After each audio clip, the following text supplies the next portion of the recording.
Tout comme bon nombre des principaux acteurs du secteur bancaire, nous avons développé depuis plusieurs années de nombreux dispositifs visant à promouvoir la mixité et plus spécifiquement l'accès des femmes à tous les niveaux hiérarchiques de nos entreprises.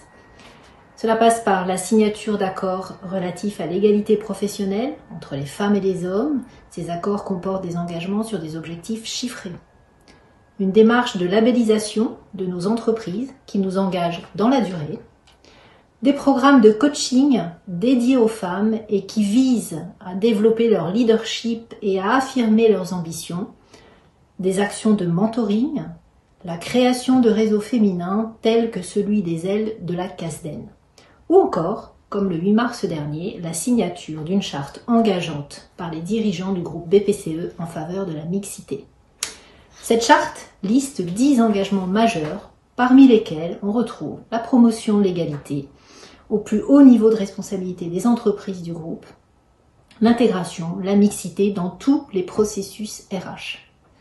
C'est donc en parfaite cohérence avec le groupe BPCE que la Casden a inscrit l'égalité professionnelle entre les femmes et les hommes comme l'un des enjeux majeurs de sa politique ressources humaines.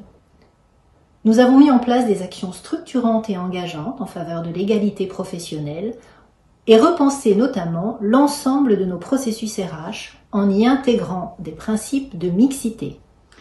Toute l'équipe RH est ainsi mobilisée pour agir à toutes les étapes du parcours professionnel des collaborateurs. Lors du recrutement ou des mobilités, en favorisant la mixité des métiers et en garantissant les mêmes possibilités de parcours professionnel. Dans le domaine de la formation, en veillant à un accès équilibré des femmes et des hommes au parcours de formation, et plus particulièrement les parcours managériaux. Lors des campagnes d'avancement, en veillant à l'équité salariale, l'équilibre des promotions, en veillant à l'équilibre des temps de vie, à la faveur d'une meilleure conciliation entre la vie professionnelle et la vie personnelle. Ou encore par des actions de sensibilisation au travers des ateliers que l'on a intitulés les comportements relous. Ces ateliers réunissent des hommes, des femmes, des collaborateurs, des managers pour travailler à identifier ces comportements inappropriés et trouver des solutions en réponse à ces comportements inappropriés.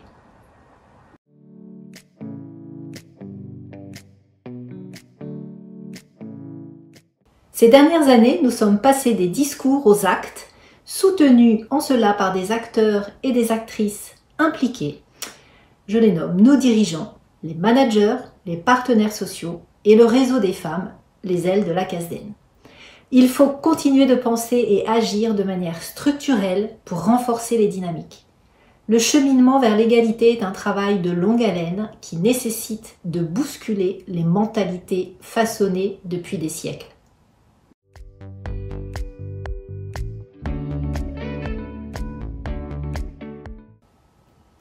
Je pense qu'à défaut d'être suffisants, ils sont nécessaires parce qu'ils sont exigeants et parce qu'ils nous engagent durablement. Pour autant, la mixité ne peut pas être, selon moi, un seul sujet RH. Qui d'entre nous n'a jamais entendu une collègue, une amie, une femme, au sens large, dire « J'attends toujours que l'on reconnaisse la qualité de mon travail. Je suis reconnue en professionnel, mais j'ai constamment le sentiment d'imposture. Je ne communique pas suffisamment sur ce que je fais. Je passe trop de temps à orchestrer, exécuter et pas assez à développer, tisser les liens nécessaires. Ou encore, je n'ose pas demander de l'aide à mon réseau. » On pourrait aussi s'interroger sur le fait que, bien que 56% des diplômés de l'enseignement supérieur soient des femmes, on ne les retrouve pas 10, 15, 20 ans plus tard à la tête de nos entreprises. Que se passe-t-il pendant cette période ? Je pense pour ma part qu'il nous faut déconstruire les stéréotypes et susciter des vocations. Dès les premiers choix d'orientation dans les filières de l'enseignement, lors des recrutements au moyen de process fondés sur les compétences et non les seules affinités, ou encore au moyen d'un accompagnement de proximité dans nos entreprises. Accéder à des postes à responsabilité passe pour bon nombre de nos collaboratrices par la nécessité 1. De prendre conscience des facteurs de succès et des freins éventuels durant sa carrière. 2. D'optimiser son impact et sa visibilité. Et enfin, de clarifier ses aspirations et son projet professionnel.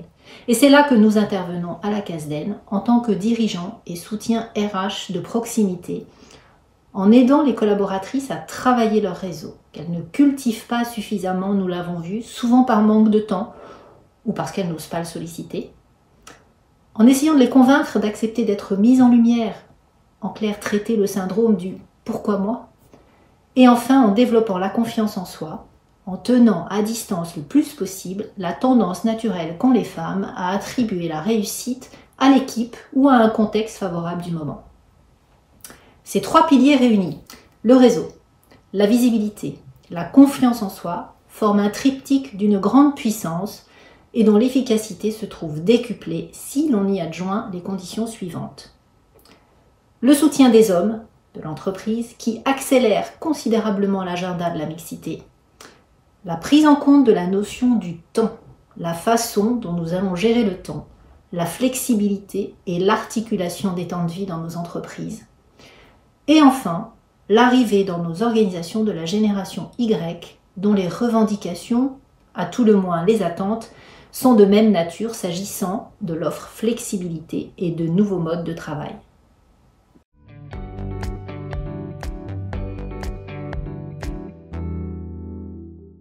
Pour conclure, nous nous efforçons d'agir sans relâche en nous appuyant sur des objectifs clairs et une politique volontariste qui se traduit notamment par des engagements chiffrés, sans perdre de vue la nécessité de proposer un environnement où chacune peut être elle-même, riche de sa singularité, car au fond, c'est aussi ça la clé du succès.